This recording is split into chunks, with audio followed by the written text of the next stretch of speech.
Okay, my name is Mohammad Ali Huzaifah, and on the screen, to the screen on the right, you can see my group mate Hani Amirah and Aleef Alamghir.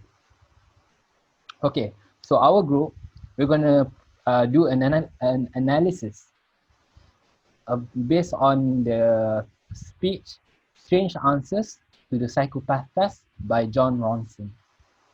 Okay, so we're gonna do our analysis while playing the video on the background, and I hope you enjoy our presentation. Okay, Hani? Okay, first of all, I'm going to start with the type of speech.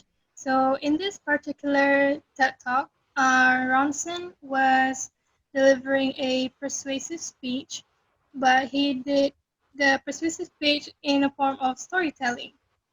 And his intention in this TED Talk is to raise the idea that we should not define people by their maddest edges.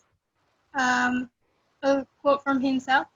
And this is actually an idea that he was also trying to centralize in his book, The Psychopath Test. And it basically just to say to this audience that not all the tests of psychopathy accurately describes an individual mental health. So, Ali? Okay, so I'm gonna talk about the speaker. So let's get to know the speaker. So the speaker is John Ronson, a very accomplished British American journalist and filmmaker. And like I said, he's very accomplished, as in he has been featured in many TV shows, talk shows, uh, and even radio stations. So he wrote a lot of books and filmed a lot of movies. The most notable is The Man Who Stared at Goats and The Psychopath Test in 2011. So that's the speaker. Now, Alec. Okay, I'm going to talk about the audience. So basically, the speech was organized by, by TED Talk organization. And usually in TED Talk speech and event, most of the people, like you name it, are higher ups people. Name it, just be like businessmen, intellectuals, politicians, and more, of course. And like all these people are old. Some are young, but not many. But most are old, and they vary from their different ethnicity. Most people are invited from different parts of the country to watch the speech, and even to deliver the speech. Most are invited. However, like try to imagine higher ups people in the room, thousands, and you are going to deliver a speech to all of them. It needs to be perfect. You cannot make a mistake.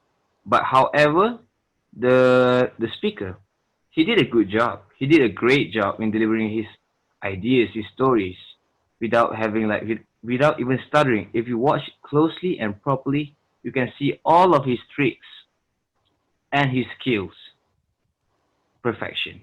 And that's all from me. Hani? Alright, so I'm going to talk about the attention grabber in the introduction. Now, Ali, can you please play the video? Okay. Alright. He started the TED Talk very smoothly, casually, and natural, and we can see that by doing this, he gets the audience to feel closer to him. And instead of using the cliche rhetorical question or the flashy quotes, he used a different way by catching the audience off guard and start with a story with the implementation of interesting sound, visual aids, and a very interesting animation. And he also included humor in his introduction as well, so that really gets the audience to be comfortable with him and immediately catches their attention. So I'm going to go for the speaker's introduction. So he did not waste any time with a lengthy introduction. He just immediately went straight to the story by giving an insight, and with this he is giving insight of the topic that he's doing. So he started by telling the story that he of how he discovered the DSM, the Diagnostic and Statistical Manual of Mental Disorders, and how this sparked his interest in him to do further research about mental disorders, particularly about psychopathy, and how from here he met a patient from Broadmoor Hospital named Tony, who basically faked his mental illness, and um, this attention really captured the audience attention and really give an insight of the general idea of his speech. Um, so the next one, All right, Aleef. I'm here. Yeah. So first, I'm going to talk about the points Uh, that were wow. stated by the, were stated.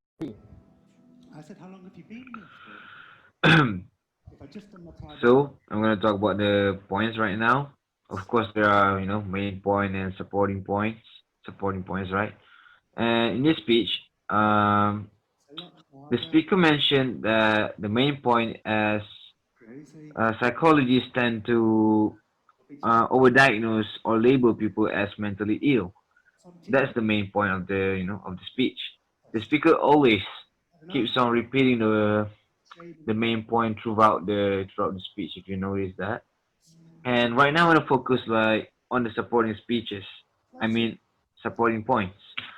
For example, on the time span, at the time span of 6:38 seconds, 6 minutes 38 seconds, the speaker mentioned that what do we know about normal? People can be, people can be accused of being crazy and everything, but still, how do we know that, you know, the things that we are doing is normal? Maybe it's not. We don't even know. We can't be sure, we can't be sure about it. And next, on the timestamp of um, 13:43, uh, the speaker, John, also mentioned about the psychopathic spotter. They always try to fit in the boxes of, they always try to cut off the normal parts of the so-called psychopaths, the, accused person, because they want to, that won't be good for them. It'll be better for them if the people that are accused of, being psychopaths are indeed psychopaths. So they do that.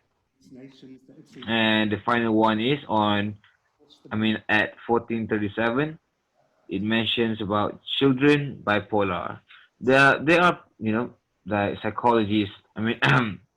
Psychologists that diagnose children as having bipolar when they are, just because they're throwing tantrum.